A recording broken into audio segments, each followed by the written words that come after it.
Medina Munawwara का माहौल पुरसुकून और निहायत पुरअमन था। दीन इस्लाम तेजी से फरोग पा रहा था और लोग बड़ी तादाद में इस्लाम कबूल कर रहे थे। लेकिन कुछ ऐसे लोग भी थे जिनके दिलों में नफरत और दुश्मनी भरी हुई थी। उन्हीं में से एक शख्स जिसका नाम लबीद बिन असम था और वो बनु ज़ारिया कबीले से ताल्लुक़ रखता था और जादू में अपनी महारत की वजह से लोगों में मरूफ था।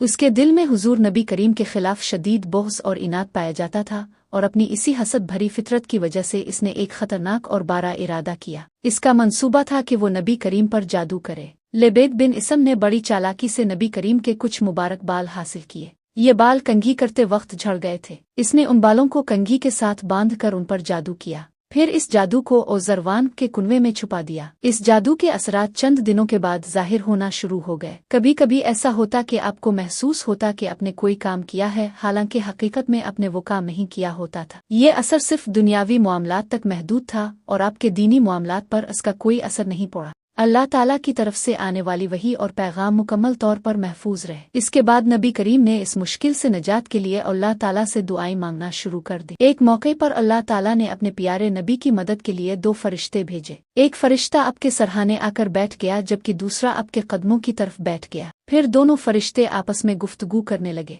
एक ने पूछा, आपको क्या हुआ है? दूसरे ने जवाब दिया, आप पर जादू किया गया है। पहले फरिश्ते ने पूछा कि ये जादू किसने किया है, तो दूसरे ने बताया कि ये जादू लबीद बिन असम ने किया है। आखिर में पहले फरिश्ते ने पूछा कि जादू कहाँ रखा गया है, तो बताया गया कि इसे ज़रवान के कुनवे में एक चीज के अंदर रखा गया है। अगले दिन नबी करीम अपने चंद सहाबा के साथ इस कुनवे की तरफ रवाना हुए। जब वो वहां पहुंचे तो उन्होंने देखा कि कुनवा पहले से मुख्तलिफ नजर आ रहा है। जब कुनवे को खोदा गया तो वो चीज बाहर निकली जिसमें जादू रखा गया था। ये दरअसल एक धागा था जिसमें 11 गिरहें लगी हुई थी। इस वक्त अल्लाह सुब्हाना व तआला ने कुरान मजीद की 2 निहायत अहम सूरतें नाजिल फरमाईं, सूरत अल फलक और सूरत अल नास। ये दोनों सूरतें हर किस्म के जादू, हसद और नुकसान से हिफाजत का जरिया है। रसूल अल्लाह ने इन दोनों सूरतों की तिलावत शुरू की। जैसे जैसे आप पढ़ते जाते एक एक गिरह खुलती जाती, यहाँ तक कि जब आपने मुकम्मल तिलावत कर ली तो तमाम गिरहें खिल गईं और जादू का असर खत्म हो गया। जैसे ही आखिरी गिरह खिली रसूल अल्लाह ने सुकून और राहत महसूस की। आप मुकम्मल तौर पर शिफायाब हो गए, गोया एक बहुत भारी बोझ आपसे हटा दिया गया हो।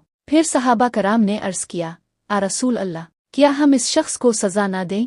लेकिन अपनी अजीम हिकमत और रहमत के साथ रसूल अल्लाह ने ऐसा करने से इनकार फरमाया क्योंकि अल्लाह ताला ने आपको शिफा अता फरमा दी थी। ये वाकया हमें एक अहम सबक सिखाता है कि हसद इंसान को हकीकत को गलत अंदाज में देखने पर मजबूर कर देता है और इससे बुरे कामों की तरफ ले जाता है। लेकिन अल्लाह ताला हमेशा अपने वफादार बंदों के साथ होता है। हर मुश्किल में हमें अल्लाह की पनाह तलब करनी चाहिए। कुरान पाक की आयत खुसूसन सूरत अल फलक और सूरत अल नास हर किस्म की बुराई से हिफाजत का जरिया है। रसूल अल्लाह की जिंदगी से हमें यह भी सबक मिलता है कि मुआफ़ी सबसे बड़ी ताकत है और सब्र और दुआ को हर इंसान को अपनी जिंदगी का हिस्सा बनाना चाहिए। वीडियो पसंद आई हो तो एक लाइक जरूर करें और हमारे चैनल को सब्सक्राइब करना मत भूलें क्योंकि आपका एक क्लिक हमें बहुत मोटिवेट करता है।